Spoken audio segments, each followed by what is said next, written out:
ingin bertanya mengenai anak remaja yang menganggap jika menjadi kaum non-binary atau tidak mempertanyakan gender seseorang adalah hal yang luar biasa trendy atau hip pada saat ini. Apakah salah jika saya sebagai seorang ibu berkata kepada anak saya, apapun seksualitas kamu saya menerima? Atau saya harus strict dengan perkataan kamu anak perempuan dan kamu harus hidup dengan itu? Seperti itu pertanyaannya Bapak Uskup. Ya, istilah-istilah itu menarik Ibu ya. Jadi rupa-rupanya perkembangan zaman ini antara lain melahirkan istilah-istilah yang seperti itu, dan perkembangan segala macam kebebasan lah apalah namanya itu menimbulkan membuat identitas manusia itu berubah, bisa berubah maksud saya. Istilah-istilah non-binary itu kan sebetulnya istilah belum lama ya, itu kan istilah baru. Nah, saya menanggapinya begini. Manusia itu menurut kitab suci, kembali lagi kepada kitab suci, itu yang sedikit saya tahu, terdiri dari tubuh, jiwa, dan roh.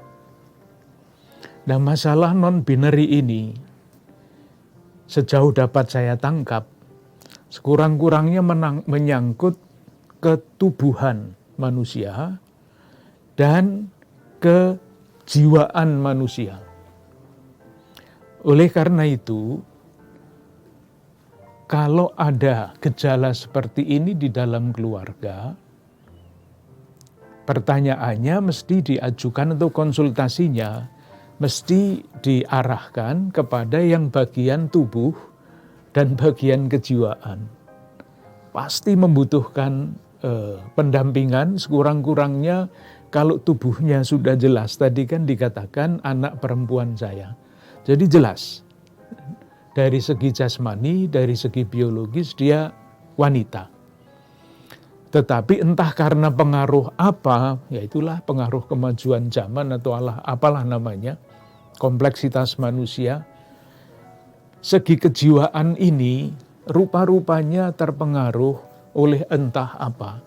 Teman-teman mainnya, bacaan entah yang dia baca dari mana, kita tidak tahu.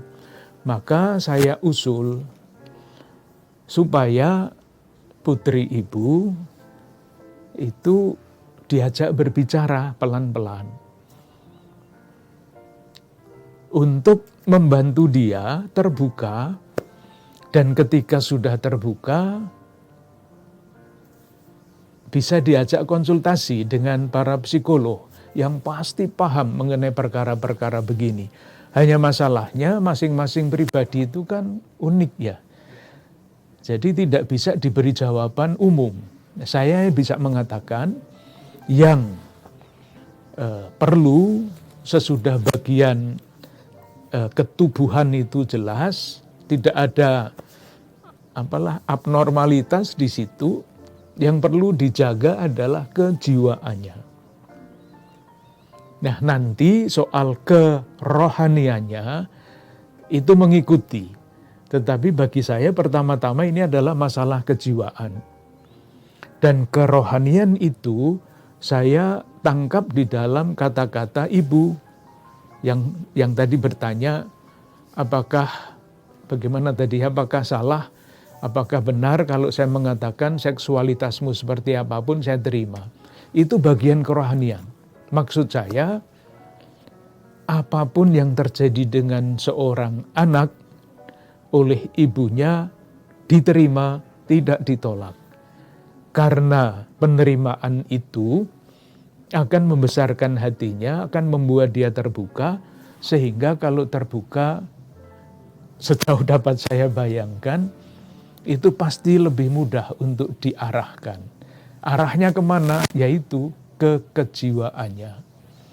Dan silahkan memperhatikan, mendampingi juga dengan siapa putri ini bergaul. Apakah dengan teman-teman sekolah yang biasa, atau dengan kelompok-kelompok yang tidak ngerti kita, orang tuanya tidak ngerti. Karena ada kelompok-kelompok aneh kan di sekeliling kita ini. Ada kelompok narkoba, ada kelompok segala macam.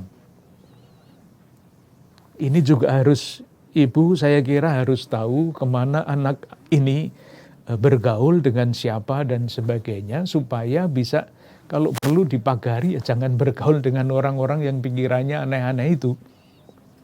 Saya tahu tidak mudah ibu, apalagi remaja itu sejauh dapat saya tahu, fasenya adalah fase memberontak.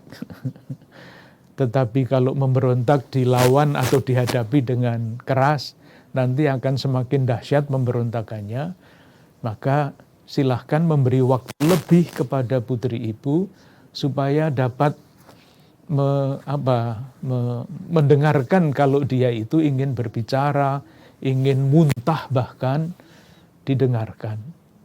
Tetapi menurut saya, kalau ibu merasa tidak mampu, silahkan pergi mencari seorang pendamping psikolog atau di sekolah, pembimbing dan penyuluh, saya kira sedikit dapat membantu.